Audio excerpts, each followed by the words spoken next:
Hi, Intro to Lit students. I've just graded your second essay, the poetry analysis, and wanted to say good job. I'm seeing definite improvements on overall structure, use of evidence from the text, and just overall writing. So I'm really appreciative of that and wanted to point out that I hope to post a few student samples from some stellar work from this last round with the permission of the authors, of course.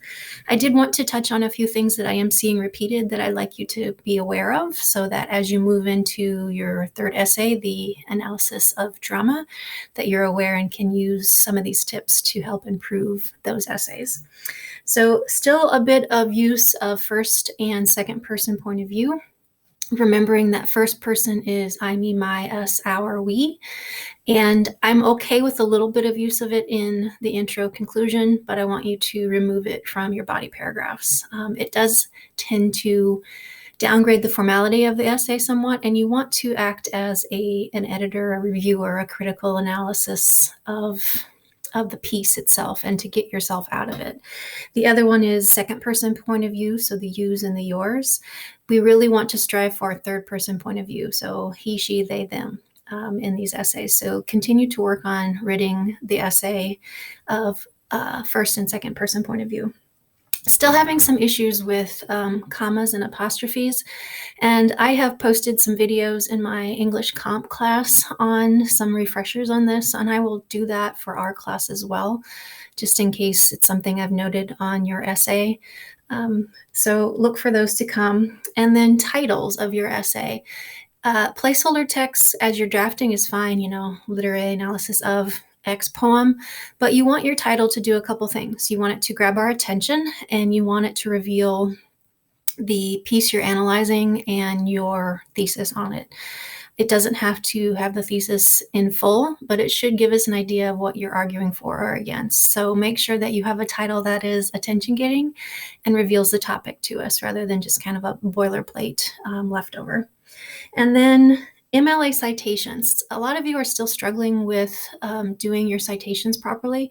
And you'll note that I did make some comments that the way that you use your in-text citations in your poetry analysis is different than fiction, which will be different than drama. That's what makes MLA so very much fun.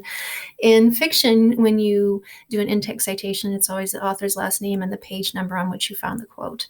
For poems, it is the author's last name and the line or line numbers. And so it's 1-3 if it's lines 1 through 3. And you use the backslash to indicate where the lines break when you quote lines from a poem. In drama, if it's a shorter work like trifles, you'll just do the page number. However, if it's a longer work like Fences, or if you were to do a Shakespeare play, they are often arranged by acts and scenes. And so your citation for your in-text citations will be the act and the scene. And I'm not remembering right now if Fences is done that way. I don't think it is, so it'll probably just be page numbers, but there are differences in the way that you do your in-text citations depending on whether you're analyzing fiction, poetry, or drama. And your works cited pages are still a little rough. Remember that you always need to lead your works cited with the person who wrote the piece you're analyzing. So it's not Kelly J. Mays, who's the editor of the anthology. It's always the poet. So it's Plath, Sylvia, or Wordsworth, William. Then you are doing the name of the poem being analyzed, and poem names are always in quotation marks, no italics, no underline. The way that I remember some of these things is that shorter works, like poems and like short pieces of fiction, have quotation marks for their titles, whereas longer works like novels and long plays, so The History of Love or the Norton Anthology, would be italicized. So those are longer works that get italicized. And I've referred a couple of you to the OWL Purdue, which is the online writing lab at Purdue University in Indiana. They have a really fantastic Mla guideline. And what I always do is use this on the left-hand side. Just like if you've used EasyBib or NightSight, they do have a automatic MLA, but it's limited to just websites, books, and journal articles. So that's not what we're doing for the anthology you're using if you have the anthology. So what I will do is go to finding my Anthology. And so I am looking for, see if I find it here. An anthology is a collection of multiple works, and that's what your Norton Anthology is. And it has often multiple authors, obviously, because it's by multiple different people, and it has often an editor, and they all need to get credit.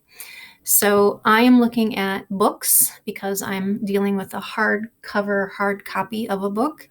And then within this area, I'm going to scroll down to see if I can find the anthology. And it should be in here. Just keep scrolling. So here's my anthology. I'm not citing the entire anthology because I'm only working with one poem, one short story, one drama piece.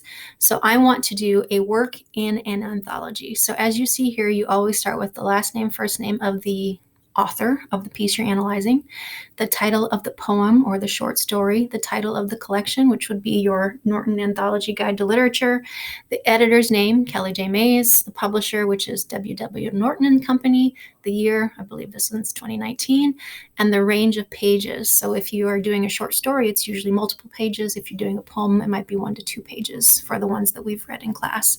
So this is available, and it is a good tool resource for you to bookmark and keep track of as you do these citations and any other research that you may have for other classes. I do believe they also have an APA guide. They do. So if you're more into the science courses for your major, that might be helpful for you. So those are just a few comments I wanted to make on essay number 2. And again, I am definitely seeing improvements in overall writing, and I'm hoping that by choosing between either the shorter play, trifles, or the longer play, fences, that you can take what you've learned and improved upon and apply that to essay number 3, the literary analysis on drama.